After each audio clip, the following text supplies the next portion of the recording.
¿Crees que el video es moderno? Pues no. Esto fue grabado hace más de 125 años. Y sí, esto es México. El hombre que ves cabalgando es Porfirio Díaz, presidente en ese entonces. Y lo más loco de todo es que fue grabado por un francés con una de las primeras cámaras de cine del mundo. México fue uno de los primeros países en ser filmados, y lo que quedó registrado es un pedazo de historia que pocos conocen. Tal vez no lo sepas, pero uno de los primeros países en ser filmados en toda la historia fue México. No fue Estados Unidos, no fue Inglaterra, fue este país, con sus calles de tierra, sus haciendas, su gente, su presidente y su vida real.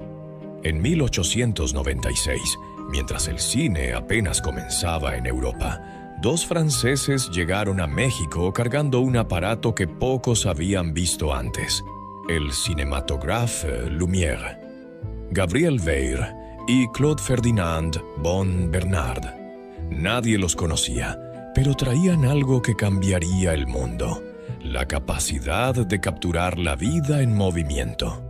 Fueron enviados por los mismísimos hermanos Lumière, los inventores del cine, para mostrarle al mundo esta nueva maravilla. Y México fue uno de los primeros escenarios.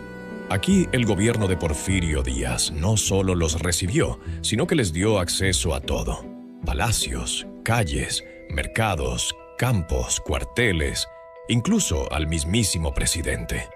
Sí, Porfirio Díaz fue uno de los primeros mandatarios del mundo en ser filmado, montando su caballo, saludando frente al castillo de Chapultepec, acompañado de jinetes y rodeado de paseantes en bicicleta.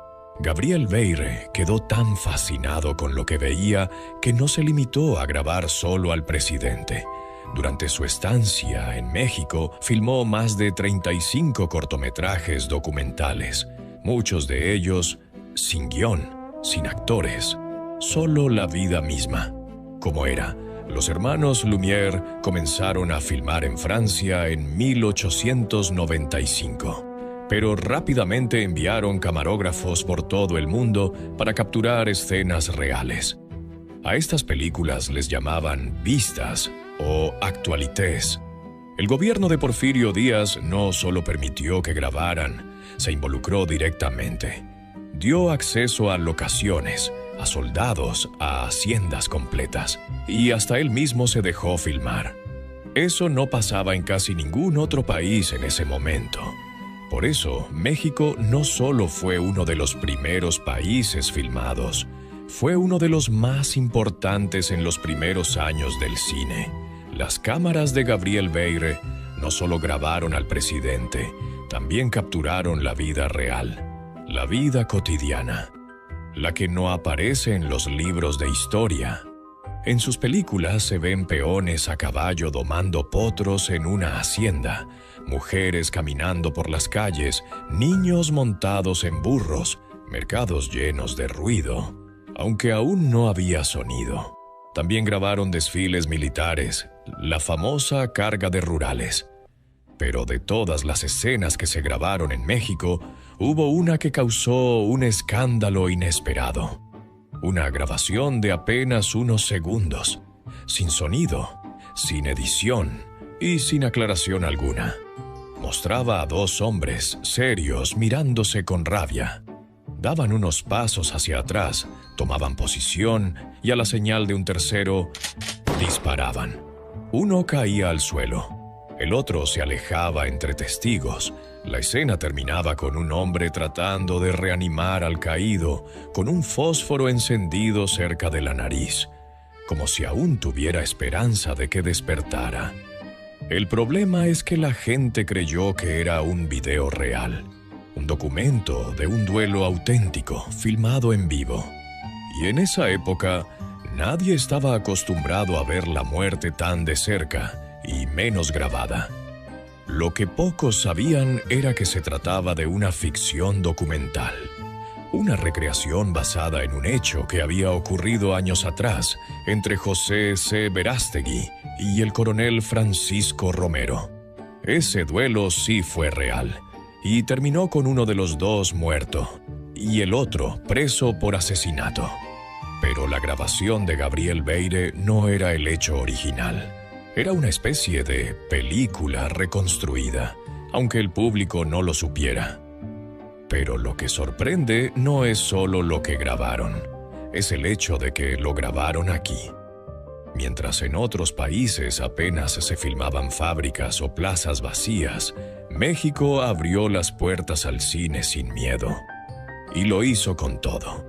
Las filmaciones mexicanas de Gabriel Beyre fueron tan impactantes que muchas de ellas se presentaron en la Exposición Mundial de París de 1900, junto con inventos y maravillas de todo el planeta. Y allá, mientras el mundo miraba trenes, motores y máquinas, también miraban a México, con sus campesinos, sus caballos, sus vestidos largos, su polvo y su realidad. Porque el cine nació en Europa, pero México fue uno de los primeros en mostrarle al mundo su alma. Lo más poderoso de estas filmaciones no es la tecnología, ni siquiera el hecho de que fueran de las primeras del mundo. Lo verdaderamente impactante es que por unos segundos vemos la vida como era, no como nos la contaron, como fue. Peones con sombreros de ala ancha cruzando a caballo, niños corriendo entre burros, mujeres bajando de sus bicicletas para saludar al presidente, caporales gritando en medio del polvo, soldados alineados marchando sin saber que estaban haciendo historia. Nada era actuado, nada era para la cámara, era la vida real, en movimiento. Y aunque esos videos no tienen sonido, hablan con miradas, con silencios, con gestos, hablan con la forma en que camina la gente, con cómo se visten, con el modo en que se miran entre ellos. Son segundos congelados en el tiempo, pero que nos devuelven un México que parecía perdido. Un México que ya estaba ahí, antes del cine, antes de los likes, antes del olvido. Hoy cualquiera puede grabar su vida con un celular, pero en 1896 grabar la vida era casi un milagro, y México lo hizo. Gracias a un francés y a una cámara que parecía de otro mundo, tenemos la oportunidad de vernos como éramos, antes de olvidarnos. Porque estas imágenes no son solo historia, son memoria viva. Y aunque no tengan sonido, dicen más que 1000 palabras.